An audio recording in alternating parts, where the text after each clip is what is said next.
बिस्मिल्लाहिर्रहमानिर्रहीम।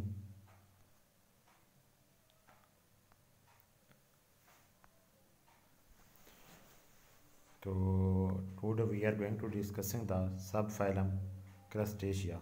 ठीक है ना। वैसे तो हम फाइलम आर्थ्रोपोडा पढ़ रहे हैं, तो उसका जो सब फाइलम है, ठीक है ना, वो पार्ट देख रहे थे। पहला जब हमने सब फाइलम देखा था वो था ट्राइलोबेटोमार्फा, ठीक है, जो अब एक्सटेंट हो चुका है। उसके बाद हमने देखा है सब फाइलम टिलेसिरेटा, और आज हम देख रहे हैं सब फाइलम क्रस्टेशिया। अगर सब फाइलम क्रस्टेशिया की बात करें, अगर उनकी कैरेक्टरिस्टिक देखें तो मोस्टली ये क्या होते हैं, इक्वेटिक होते हैं। ठीक है ना। तो हेड के ऊपर क्या मौजूद होते हैं, 2 पेयर्स ऑफ एंटीना होते हैं, और इनकी जो अपेंडेजेस होती हैं वो क्या होती हैं, बाईरेमस अपेंडेजेस होती हैं। ठीक है ना। बाईरेमस अपेंडेजेस को मैंने पहले बताया है, ठीक है ना। अगर आप किसी को समझ नहीं आया तो वो पिछले लेक्चर देख लें जो यूट्यूब पर मौजूद हैं। और इसके अलावा अगर हम सब फाइलम क्रस्टेशिया की क्लासिफिकेशन देखें तो मुख्तलिफ क्लासेस पाई जाती हैं इसके अंदर। दिस सब phylum is further divided into following classes. इन्हें कौन कौन सी क्लासेस हैं, क्लास रेमिपेडिया, सिफेलोकार्डिया, ब्रैंकियोपोडिया, मलैकोस्ट्रैका, कोपोडा एंड सीरीपीडिया। ठीक है ना। इनके मैंने पहले भी बताया था, जब हमने क्लासिफिकेशन देखी थी तब इनके बारे में मैंने बताया था, इन क्लासेस के बारे में। ठीक है ना। तो अब ये जो मेंबर्स ऑफ सब फाइलम क्रस्टेशिया जो हैं, ठीक है ना, कुछ इसके अंदर फेमिलियर मेंबर हैं, कुछ क्या है लेस फेमिलियर भी हैं। जो फेमिलियर हैं वो कौन कौन से हैं, क्रेफिश है, श्रिम्प है, लोबस्टर्स एंड क्रेब्स। ठीक है ना। जो लेस फेमिलियर हैं अगर उनके बारे में देखें तो कोपोड जो इसी से बिलोंग करते हैं। इसके अलावा cladocerans, fairy shrimp and isopods, amphipods and barnacles. ठीक है ना। ये सारे के सारे क्या होते हैं, इक्वेटिक होते हैं। ठीक है ना। कुछ एक्सेप्ट सम, जैसे कि आइसोपोड्स और क्रैब्स जो हैं ये इक्वेटिक नहीं होते, ये क्या होते हैं, क्रस्टेशियल भी होते हैं। ठीक है। तो यहाँ पर नज़र आ रहा है आपको कि क्रस्टेशियन जो हैं इनकी कुछ कैरेक्टरिस्टिक क्या हैं। बाकी सारे कैरेक्टरिस्टिक क्या है आर्थ्रोपोड से मिलती हैं, लेकिन कुछ कैरेक्टरिस्टिक ऐसी भी हैं जो इन्हें क्या करती है, आर्थ्रोपोड से क्या करती है, डिफ्रेंशिएट करती है। किस तरह डिफ्रेंशिएट करती है, पहली बात तो यह है कि they have 2 pairs of antenna, जबकि बाकी जितने भी आर्थ्रोपोड्स हैं उनके हेड के ऊपर या तो सिंगल पेयर होता है या होते ही नहीं हैं एंटीना के। इसके अलावा crustacean possesses by ramus appendages. ठीक है। क्रस्टेशियन के अंदर क्या होते हैं, बाई रेमस अपेंडेजेस होती हैं। Each appendage is composed of 3 segments, और हर जो अपेंडेज है इसके अंदर क्या होता है, 3 सेगमेंट्स होते हैं, जबकि बाकी जितने भी थे उनके अंदर 3 सेगमेंट्स नहीं होते थे। ठीक है। तो जो क्रस्टेशियन की अपेंडेजेस होती हैं बाई रेमस होंगी, और 3 क्या होते हैं उसके अंदर, सेगमेंट्स होते हैं। अब वो उनके अंदर जो सेगमेंट्स होते हैं, ठीक है ना, उनको फिर डिफरेंट नाम दिए गए हैं। तो जो पहला जो बेसल सेगमेंट होता है जिसके अंदर 2 रेमी होती हैं, ramus is the distal process that gives the appendage a Y shape. ठीक है ना। इसे क्या बोलते हैं, प्रोटोपोडाइट बोलते हैं। ठीक है ना। अगर हम डायग्राम देखें तो आपको यहाँ पर नज़र आ रहा होगा, जो जहाँ से बेस स्टार्ट है, ठीक है, जो बेस जहाँ से Y shape 2 biramous appendage बन रही हैं, उस हिस्से को क्या बोलते हैं, प्रोटोपोडाइट। ठीक है ना। ये जो साइड पर आपको नज़र आ रहा है लिखा हुआ है प्रोटोपोडाइट, इसे बोलते हैं। ठीक है ना। जबकि जो नेक्स्ट जो अपेंडेजेस हैं वो कौन सी होती हैं, एक्सोपोडाइट एंड एंडोपोडाइट। ठीक है ना। अब एक्सोपोडाइट कौन सी होती है, जो लेटरल रेमस है उसे क्या बोलते हैं, एक्सोपोडाइट देखें। ठीक है ना। जो लेटरल रेमस नज़र आ रही हैं आप लोगों को, ठीक है ना, ये कौन सी होंगी, एक्सोपोडाइट होंगी। जबकि जो नीचे वाली हैं, ठीक है ना, जिन्हें जो मीडियल रेमस हैं उन्हें क्या बोलते हैं, एंडोपोडाइट बोलते हैं। ठीक है ना। इनके एंड पे फिर क्या मौजूद हैं, सेटी स्ट्रक्चर नज़र आ रहे हैं। ठीक है ना। अगर ये दोबारा देख लें, ठीक है ना, प्रोटोपोडाइट जो होती है क्या होती है, बेसल सेगमेंट है, ramus is the distal process that gives the appendage a Y shape. इसके अलावा जो एंडोपोडाइट है वो मीडियल रेमस होती है, एक्सोपोडाइट जो है वो कौन सी होती है, लेटरल रेमस होता है। ठीक है ना। उसके बाद है एक क्लास देख रहे हैं, क्लास जो फाइलम मलैकोस्ट्रैका है, बल्कि सॉरी कौन सा सब फाइलम पढ़ रहे हैं, सब फाइलम क्रस्टेशिया, उसकी एक क्लास है, क्लास मलैकोस्ट्रैका। ठीक है ना। ये 2 लफ्ज़ों से मिलकर बनाया जाता है। जो मलैकोस्ट्रैका है, मेलाकोस का मतलब होता है सॉफ्ट, और ऑस्ट्रेलियन का मतलब क्या होता है, शेल। तो इनकी बॉडी के ऊपर क्या मौजूद होता है, सॉफ्ट शेल होता है, मतलब एक्सोस्केलेटन मौजूद होता है। Malacostraca is the largest class of crustacean. इन क्रस्टेशियन के हिसाब से जो बड़ी क्लास है, ठीक है ना, वो कौन सी है, मोलैकोस्ट्रैका ही है। इसके अंदर कौन से ऑर्गेनिज्म होते हैं, क्रैब्स होते हैं, लॉबस्टर्स होते हैं, करे फिश होती है, श्रिम्प होते हैं, माइसिड्स होते हैं, श्रिम्प लाइक क्रिल होते हैं, आइसोपोड्स होते हैं एंड एम्फीपोड्स भी इसी के अंदर क्या होते हैं, इंक्लूडेड होते हैं। इसके अलावा जो the order decapoda is the largest order of crustacean, ठीक है ना, तो जो डेकापोडा ऑर्डर है वो भी क्या होता है, लार्जेस्ट ऑर्डर ऑफ क्रस्टेशियन है। इसके अंदर भी श्रिम्प होते हैं, करे फिशेज होते हैं, लॉबस्टर्स होते हैं और क्रैब्स होते हैं, ठीक है ना। अगर हम श्रिम्प देखें, श्रिम्प है व लैटरली कंप्रेस्ड मस्कुलर एब्डोमेन, ठीक है, यहाँ पर आपको नज़र आ रहा है, लिखा हुआ है, लेकिन ये श्रिम्प का बारे में नहीं लिखा हुआ, तो इसलिए आप यहाँ ऐड कर लेंगे, shrimp have laterally compressed abdomen, they have Peleopods for swimming. Lobsters, crabs and crayfishes are adapted to crawling on the surface of the substrate. ठीक है, जो lobsters होते हैं और crayfish होते हैं क्रॉल करते हैं सबस्ट्रेट के ऊपर। इस तरह जो एब्डोमेन ऑफ crabs होता है is greatly reduced. It is kept flexed beneath the cephalothorax. ठीक है ना, ये फ्लेक्स्ड फॉर्म में होता है, ठीक है ना, स्फेरोथोरस के नीचे मौजूद होता है, जो क्रेब्स का होता है, ठीक है, उनका एब्डोमेन क्या होता है, रिड्यूस्ड फॉर्म में होता है, ठीक है ना। तो अगर क्रेफिश की बॉडी को देखें तो ये दो, इनकी बॉडी जो है दो टैगमेटा के अंदर क्या होती है, डिवाइडेड होती है। टैगमेटा क्या होता है, स्पेशलाइज्ड स्ट्रक्चर होता है, परफॉर्म द स्पेशलाइज्ड फंक्शंस। कौन कौन से दो टैगमेटा होते हैं, एक होता है सेफेलोथोरैक्स, दूसरा कौन सा होता है, एब्डोमेन, ठीक है ना। आप अगर सेफेलोथोरैक्स देखें, it is formed by the fusion of a sensory and feeding tagma, यानी किस चीज़ से मिलकर बना होता है, सेंसरी और फीडिंग टैगमा से बना होता है, ठीक है ना। तो जो हेड होता है उसके अंदर हेड विद द लोकोमोटिव टैगमा,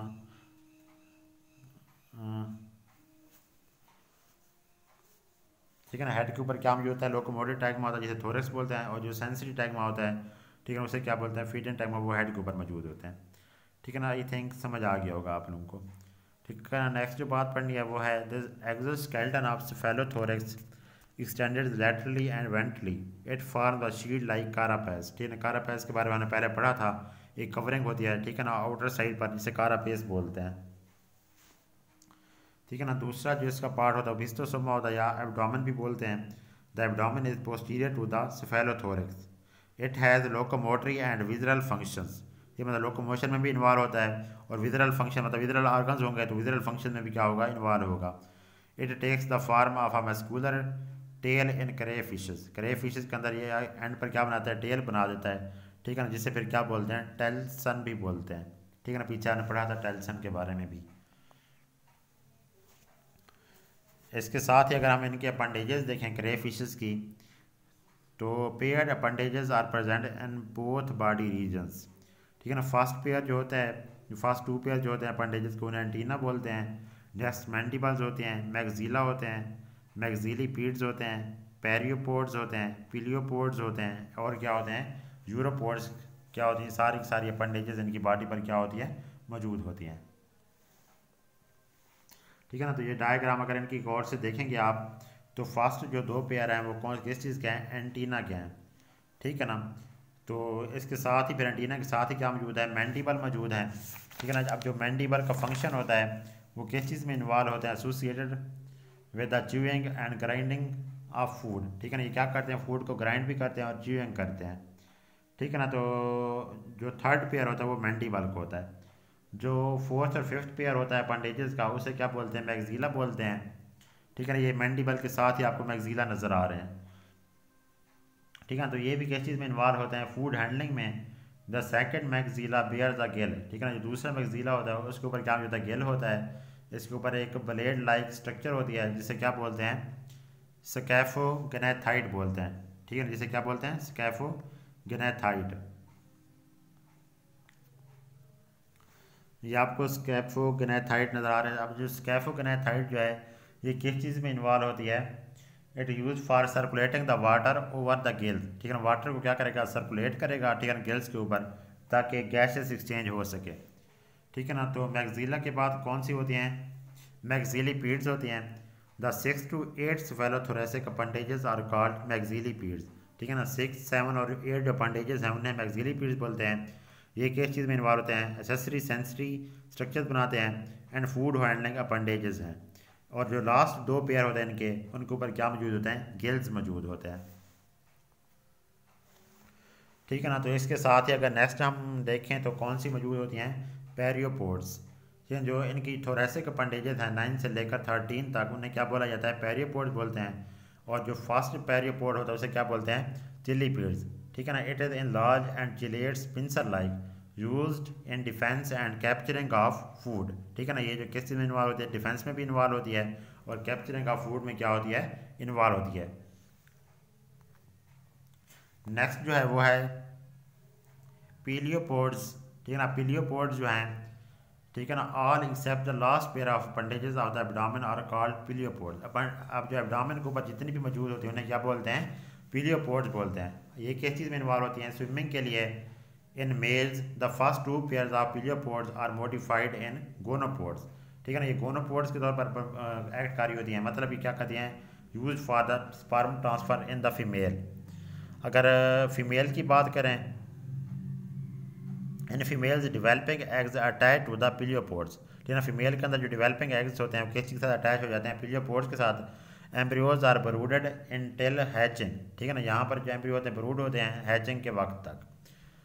तो मोस्टली जो होते हैं ये पीलियोपोड जो है किस चीज़ में इन्वॉल्व होती हैं? स्विमिंग के लिए। ठीक है ना। मेल्स के अंदर क्या होती है? गोनोपोड्स बनाती हैं और फीमेल के अंदर जो एग्स होते हैं इनके साथ आकर अटैच हो जाते हैं। ठीक है ना। जो अब लास्ट पे होती हैं अपेंडेजेस उन्हें क्या बोलते हैं? Uropods. The abdomen and in a median extension called telson. ठीक है ना। एब्डोमेन जो है वो एंड होता है, ठीक है ना, मीडियन एक्सटेंशन के अंदर, जिसे टेल्सन बोलते हैं। Telson bears the anus flattened biramous appendages are attached to the last segment of telson. ठीक है ना। अब जो बाई रेमस अपेंडेजेस होती है वो कहाँ पर होती हैं? जो लास्ट सेगमेंट होता है टेल्सन के साथ अटैच होती हैं। These are called uropods. It is use in swimming and in escape response. ठीक है। जब कोई ख़तरा होता है तो ये स्केप रिस्पॉन्स के लिए, स्विमिंग के लिए क्या होती हैं? इस्तेमाल होती हैं। दोबारा अगर मैं इनको आपकी डायग्राम दिखा देता हूँ, ठीक है ना, तो आप दोबारा आप देख लें तो एंटीना है, एंटीना के साथ क्या होते हैं? मैंडिबल होते हैं, मैंडिबल के साथ मैक्सिला मौजूद है। ठीक है ना। मैक्सिला के साथ क्या होते हैं? मैक्सिली पोर्ट्स होते हैं। ठीक है ना। फिर थोरैकोपोड्स होती हैं। ठीक है ना। मतलब थोरैकोपोड्स कौन सी होंगी? पीलियोपोड्स जिन्हें कहते हैं। उसके आगे फिर एब्डोमेन के ऊपर पीलियोपोड्स हैं। पीलियोपोड्स जहाँ पर एंड होता है वहाँ पर टेल्सन उसे बोलते हैं। ठीक है ना। और यहाँ पर एनस मौजूद होती है। तो इनके जो लास्ट सेगमेंट है उसके अपेंडेजेस होते हैं जिन्हें क्या बोलते हैं? यूरोपोड्स। ठीक है ना। तो इन सब के फंक्शन आगे मैंने आपको एक एक करके बता दिए हैं।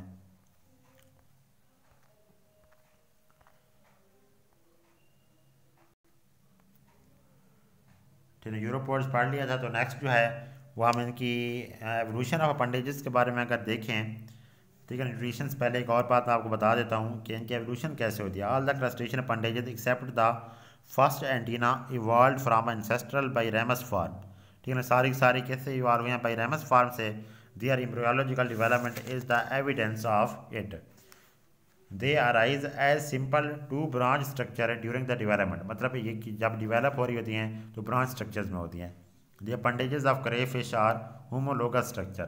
ठीक है ना। जो अपेंडेजेस होती हैं क्रे फिशेस की कौन सी स्ट्रक्चर होती हैं? होमोलोगस स्ट्रक्चर होती हैं। उसके बाद अगर हम इनकी न्यूट्रिशन देखें, crayfish prey on invertebrates, invertebrates के ऊपर फीड करते हैं। Also act as scavengers. मतलब ये क्या करते हैं? डेड बॉडीज़ के ऊपर भी क्या करते हैं? फीड करते हैं। ठीक है। तो इन्हें क्या बोलते हैं? फिर स्कैवेंजर्स भी बोलते हैं। इसके अलावा they also eat the plant matter. Plant matter को भी ये क्या करते हैं? ईट करते हैं। ठीक है ना। अगर इनकी फोर कट देखें तो फोर कट क्या होती है? Foregut has in large stomach its part is specialized for grinding. ठीक है ना। ये लार्ज स्टमक होता है और किस चीज़ के लिए इस्तेमाल होता है? ग्राइंडिंग के प्रोसेस के लिए क्या होता है? इस्तेमाल होता है। Digestive gland secret the digestive enzymes. It also absorb products of digestion. ठीक है ना। तो ये जो डाइजेशन के प्रोडक्ट्स होंगे उनको भी क्या करते हैं? एब्जॉर्ब कर लेते हैं। The mid gut extended from the stomach. जो अब मिड गट है ये किस चीज़ से एक्सटेंडेड होगी? स्टमक से क्या होगी? एक्सटेंडेड होती है। It is often call the intestine. इसे मिड कट को क्या बोलते हैं? इंटेस्टाइन भी बोलते हैं। A short hind cut ends in an anus. ठीक है ना। जो हाइंड कट होती है वो किस चीज़ में एंड होती है? एनस के अंदर एंड होती है। और ये हैंड कट किस चीज़ के लिए इस्तेमाल होती है? Important for the water and salt regulation. ठीक है ना। वाटर और सॉल्ट की क्या करती है? रेगुलेशन कराती है। तो ये इनकी क्या थी, न्यूट्रिशन थी। नेक्स्ट जो हम इसके अंदर मेंटेनेंस फंक्शन है वो कौन सा है, रेस्पिरेशन।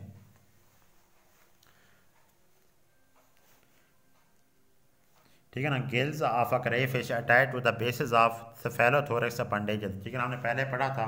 तो ये यहाँ पर किसके साथ अटैच होते हैं, अपेंडेजेस के साथ अटैच होते हैं। कौन कौन से अपेंडेजेस से अटैच होता है, मैक्सिला के साथ, और मैक्सिली पीठ जो अपेंडेजेस होती हैं सेफेलोथोरैक्स के ऊपर, तो उनके साथ ये क्या होते हैं, अटैच होते हैं। Gills are present in bronchial chamber. ठीक है ना, गिल्स कैसे मौजूद होते हैं, ब्रोंकियल चैम्बर के फॉर्म में मौजूद होते हैं। It is space between the carapace and lateral body wall. ठीक है, ये क्या होती है, जो स्पेस होती है कारापेस और लेटरल बॉडी वॉल के, उसे क्या बोलते हैं, ब्रोंकियल चैम्बर बोलते हैं। तो वहाँ पर ये क्या होते हैं, गिल्स मौजूद होते हैं। The scaphognathite of the second maxilla beat. ठीक है, मैंने पहले बताया था जो स्कैफोगनेथाइट स्ट्रक्चर मौजूद होता है, ठीक है ना, ब्रेड लाइक होता है। ये वाटर को क्या कराता है, सर्कुलेट कराता है। सो यहाँ पर लिखा हुआ है, it ड्राइज the water anteriorly through the bronchial chamber. ठीक है ना, ये क्या करता है, वाटर को लेकर आता है, ठीक है ना, ब्रोंकियल चैम्बर के अंदर। Oxygen and carbon dioxide are exchange between the blood and water across the gill surface. ठीक है, तो यहाँ पर क्या हो जाता है, गैस एक्सचेंज होगा, ठीक है ना, ब्रोंकियल चैम्बर के अंदर। तो इसके साथ साथ respiratory pigment haemocyanin carries the oxygen in blood plasma. ठीक है, तो इनके अंदर जो रिस्पिरेटरी पिगमेंट है वो कौन सा होता है, हीमोसायरन होता है, which carry the oxygen into the blood plasma. उसके बाद है सर्कुलेशन। तो अगर इनकी सर्कुलेशन देखें, circulation in crayfish is similar to the most of the arthropods. ठीक है, जिस तरह बाकी आर्थ्रोपोड्स के होते हैं अंदर होती है सर्कुलेशन, तो इनके अंदर भी ब्लड की सर्कुलेशन क्या होती है, वैसे ही होती है। Dorsal anterior and posterior arteries start from a muscular heart. ठीक है, इनके अंदर मस्कुलर हार्ट होता है, तो वहाँ से कौन सी आर्टरीज आती हैं, डोर्सल भी होती हैं, एंटीरियर भी आती हैं, और कौन सी आती हैं, पोस्टीरियर भी। Branches of these vessels open into the sinuses of the haemocoel. मतलब इनका तरह ओपन इनकी जो अंदर जो क्या होती है, वेसल्स होती हैं, ठीक है ना, वो क्या होती हैं, ओपन होती हैं। किस चीज़ के अंदर, साइनोसिस के अंदर। मतलब डायरेक्टली क्या कर देती हैं, बात कर देती हैं ब्लड को, टिश्यूज़ को। Blood is collected in ventral sinus. ठीक है ना, सारा का सारा बॉडी का जो ब्लड होता है वेंट्रल साइनस से क्या करता है, कलेक्ट करता है। It enters the gills and return to the pericardial sinus surrounding the heart. Gills में जाएगा, वहाँ पर ऑक्सीजनेटेड ब्लड फिर किस के जरिए आता है, पेरिकार्डियल साइनस के जरिए हार्ट के अंदर। आई होप कि आज का लेक्चर आप लोगों को समझ आ गया होगा। ठीक है ना, तो गुड लक। इसके साथ साथ आप चैनल को सब्सक्राइब कर दिया करें, ठीक है ना, और बेल आइकॉन को भी क्या कर दिया करें, प्रेस कर दिया करें for more videos. Thank you, अल्लाह हाफिज़।